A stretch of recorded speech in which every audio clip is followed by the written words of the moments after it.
नमस्कार, आप देख रहे हैं टीपीवी न्यूज और मैं हूं आपके साथ आयुषी महर्षि। बुलेटिन की शुरुआत करेंगे इस वक्त की बड़ी खबरों के साथ। चूरू जिले के सुजानगढ़ में सालासर रोड पर राम दरबार की मूर्ति लगे द्वार को तोड़ने पर प्रदेश की गहलोत सरकार अब भाजपा और हिंदुत्ववादी संगठनों के निशाने पर आ गई है।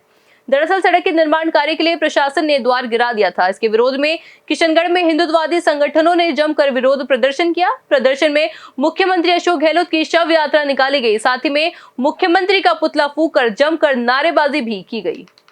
आज हमने कांग्रेस की हिंदू देवी देवताओं के विरोधी जो उच्च मानसिकता है उसका विरोध किया। आज हम सब हिंदुवादी संगठनों ने, सभी भारतीय जनता पार्टी के हम सभी ने मिलकर इनका विरोध अशोक गहलोत का पुतला जलाया, क्योंकि हम अशोक गहलोत के बाद मैसेज पहुंचाना चाहते हैं कि मुख्यमंत्री जी ऐसे काम नहीं चलेगा। सिर्फ एक ही धर्म के लोग आपको वोट नहीं देंगे, सभी धर्म के वोट आपके वोट है। हम हिंदू विरोधी इस उच्च मानसिकता का घनघोर विरोध करते हैं।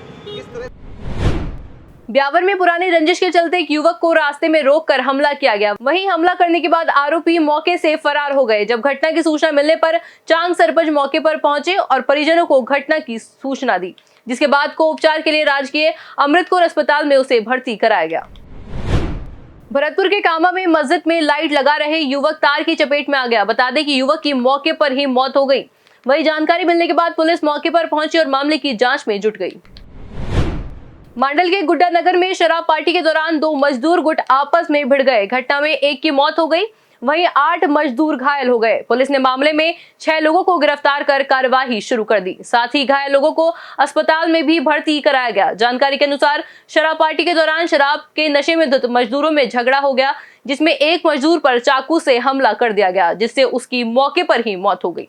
दिनांक 18 मार्च 2022 को जरिए टेलीफोन रात्रि में इतला मिली कि ग्राम गुड्डा में रहने वाले बिहार और यूपी के श्रमिकों के बीच में आपस में झगड़ा हुआ है और झगड़े में एक व्यक्ति गंभीर रूप से घायल है, जिस पर थाना अजागा जाब्ता मौके पर पहुंचा। गंभीर रूप से घायल एक लड़के को जरिए 108 एम्बुलेंस MG भीलवाड़ा भिजवाया गया और मौके पर जो भी घायल थे उनका मेडिकल करवा करके और उनको मौके पर शांति करवाई गई। अगले दिन दौरान इलाज मृतक की मृत्यु हो गई, जिसका पोस्टमार्टम कराते समय प्रार्थी पक्ष की ओर से एक रिपोर्ट पेश की गई, जिसमें धारा 302 IPC में प्रकरण दर्ज किया गया। उस प्रकरण में बाद अनुसंधान 6 मुलजिमानों को कल गिरफ्तार किया गया है, जिनसे अनुसंधान जारी है। ब्यावर के तारागढ़ गांव में पुरानी रंजिश के चलते कुछ लोगों ने दुकान में घुसकर एक युवक के साथ मारपीट की, जिस कारण दुकान पर काम कर रहा युवक गंभीर रूप से घायल हो गया। परिजनों ने घायल को तुरंत अस्पताल में भर्ती कराया। साथ ही घटना की पुलिस में रिपोर्ट दर्ज करवाई गई। फिलहाल पुलिस मामले की जांच कर रही है।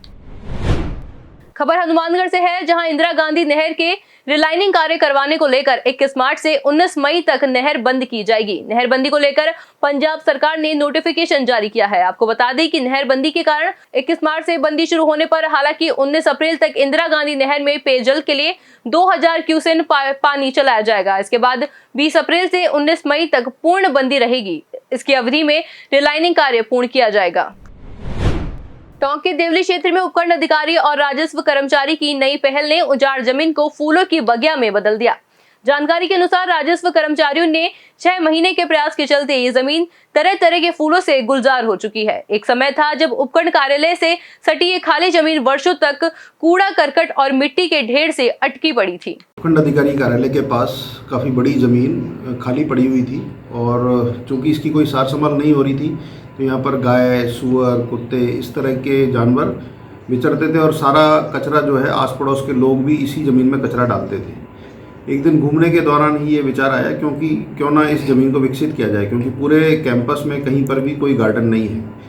तो उसमें इस विचार को फलीभूत करने के लिए नगर पालिका का सहयोग लिया गया, जन सहयोग लिया गया तथा हमारा स्टाफ, पूरा तहसील स्टाफ, तहसील देवली दूली का स्टाफ और उपखंड अधिकारी कार्यालय का स्टाफ, हम सब ने अपने सहयोग देकर, अपनी जो सैलरी है सैलरी में से कुछ सहयोग देकर, कुछ जन सहयोग से हमने मदद ली और कुछ नगर पालिका से मदद ली और आज हमने एक अच्छा गार्डन डेवलप किया। इसमें लगभग 100 हमने पेड़ लगाए, अलग अलग वैरायटी के। राजस्थान में राज्य और अधीनस्थ सेवाएं संयुक्त प्रतियोगी परीक्षा संभाग मुख्यालय के 10 परीक्षा केंद्रों पर आयोजित हुई। तो वहीं परीक्षा केंद्र में प्रवेश से पूर्व विद्यार्थियों की स्क्रीनिंग की गई और सभी प्रकार के दस्तावेजों की जांच हुई। बता दें कि इस परीक्षा में 2338 परीक्षार्थी पंजीकृत है। बीकानेर में राज्य सरकार द्वारा चलाए जा रहे तंबाकू मुक्त राजस्थान अभियान के चलते संभाग के अधिकारियों की मीटिंग आयोजित की गई। जब तंबाकू के विरुद्ध चलाए जा रहे अभियान में मंथन किया गया। साथ ही इस मौके पर डॉक्टर एस धोलपुरिया ने कहा कि इस अभियान के अंतर्गत तंबाकू मुक्त राजस्थान अभियान की 100 दिवसीय कार्य योजना बनाई जाएगी। खबर हनुमानगढ़ से है। जल सिंचाई विभाग 1 करोड़ 43 लाख की लागत से सेम नाले की सिल्ट सफाई का कार्य करवा रहा है। बता दें कि विभाग 2.5 साल बाद 20 किलोमीटर एरिया में सिल्ट सफाई का कार्य करवा रहा है, जिसमें ग्रामीणों ने विभाग और ठेकेदार पर सफाई के नाम पर खानापूर्ति करने के आरोप लगाए हैं। तो वहीं किसानों ने नाले की सही ढंग से सफाई नहीं करवाने पर आंदोलन की चेतावनी भी दी है। की है साफ सफाई ठेकेदार ने? ठेकेदार तो क्या फॉर्मेलिटी से यहाँ पर पूरा टेंडर नहीं हुआ है, इसलिए ये तो एक घरेलू तौर पर लग रहा हूँ। जो लबाना सड़क से पन्ने बस क्या बजट है, इतने बजट को नहीं तो बजट को नहीं फॉर्मेलिटी पूरी करे। डिग्गी की मट्टी अब तक पूरी कड्डी को नहीं है। अरे इंगी 2 पाइपा हैं जिका में 1 पाइप में चालन को 4 मोटर कट्ठी चाल कोर्स कही।